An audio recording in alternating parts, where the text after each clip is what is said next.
Going on, guys, just from Machina Designs. It feels great to be back. Wow, been super busy. So thank you all of you for all the orders and all the amazing support. It's really appreciated. Couldn't do it without you guys, so thank you very much. More importantly, finally getting the opportunity to engrave my bumpers. If you go back a couple of videos, you probably see the video of the truck and what we have in store for the truck, and now we have the opportunity to start that journey. It feels great to be at this point, to start finally getting some lines done. So we've been doing derby covers and fuel tanks and bits and pieces in between and going to shows, so that's kind of why we've been off of YouTube for a little while. So if you follow me on Instagram, you'll see all the updated content on there in terms of what we've been doing. So I just wanted to give myself some breathing room so I can focus on my bumpers now. So top tip for you guys who are going to be engraving on a wrinkled surface such as this is steel. So number one, stock up on your burrs, your cutting burrs, and get some form of cutting lube. That's just going to really help you out in the long term. And on a wrinkled surface, you want, when you're drawing on your designs, try not to use a pencil. It's like drawing on sandpaper. It just destroys pencils. So I started off with pencil, as you can see, smudged a little bit. However, the majority of the line work is there, which is okay. I can get away with it. But I highly suggest using some form of permanent marker, such as a metallic color, because it will pop and it'll provide some form of contrast on the back, on the black colors. So go for that, definitely.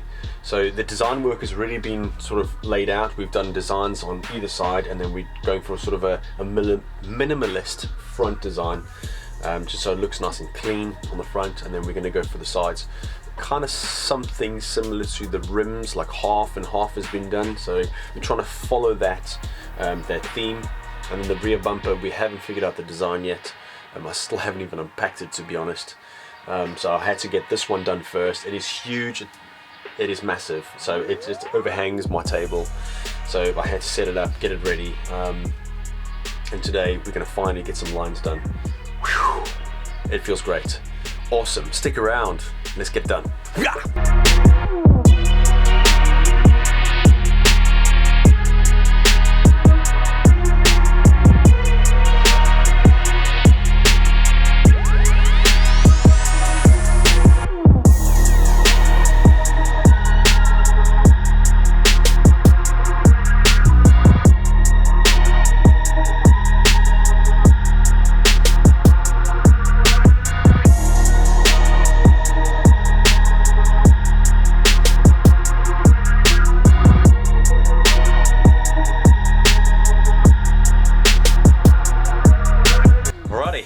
It's just after 4 o'clock. I've been engraving most of the day.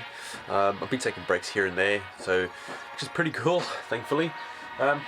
As you can see in some of the time lapses, I got into some crazy positions. It was pretty awkward with the bumper fully built across my table. So thankfully, it is a modular bumper, so I've split it. The center is done. I'm just concentrating on the sides now. So this is the right hand side. I've done all the line work, that's all completed. And now I can concentrate on colouring in and just pay attention to all the detail that I need to.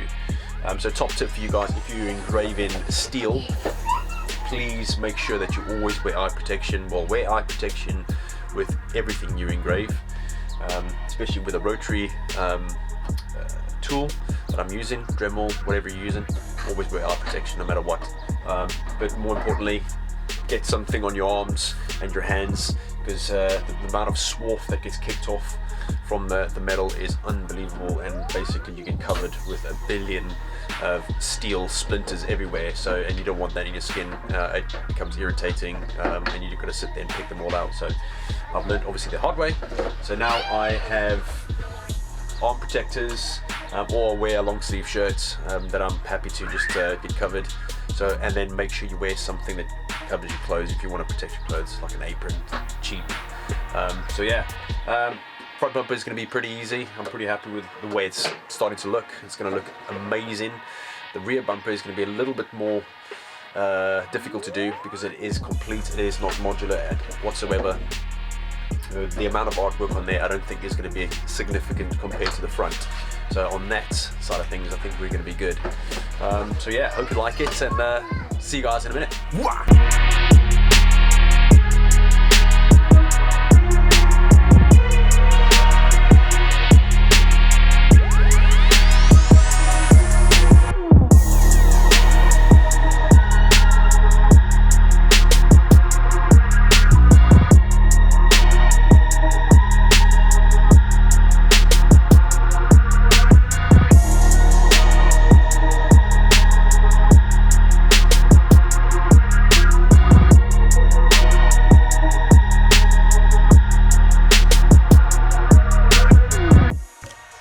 The build is finally here.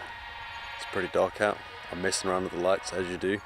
I'm pretty stoked with how the build's turned out. It looks so good currently. There's huge plans up in the future and what we want to do with the build. Some roof racks. The next upgrade we want to look at is some suspension. And then we want to go and build our own sort of boxes in the back with fridges and recovery gear and all that kind of stuff. Kind of make sure that it kind of hits that overland vehicle that's quite capable, and it's going to be a daily driver as well, so it needs to be comfortable but very capable at the same time. So that's the idea and that's the plan for the build. So hopefully you guys like it so far. I'm pretty stoked. I think it's going to be very, very interesting to try and keep this thing in pristine condition in terms of the engraving. It's going to be kind of difficult, I think. But in terms of the rims, I think what we'll do with the rims is these current rims that are on here, they'll be for show only, and then in the future I'll get some modular steel wheels, some 16-inch on 33s, and then yeah, go from there, and then I can kind of batter those rims as much as I want. So yeah, I'm pretty stoked on how it's turned out. If you guys like the video, hit that like button, smash the subscribe button. If you haven't already done so, share it with your friends. Hopefully I'll see you guys in the next one. Yeah!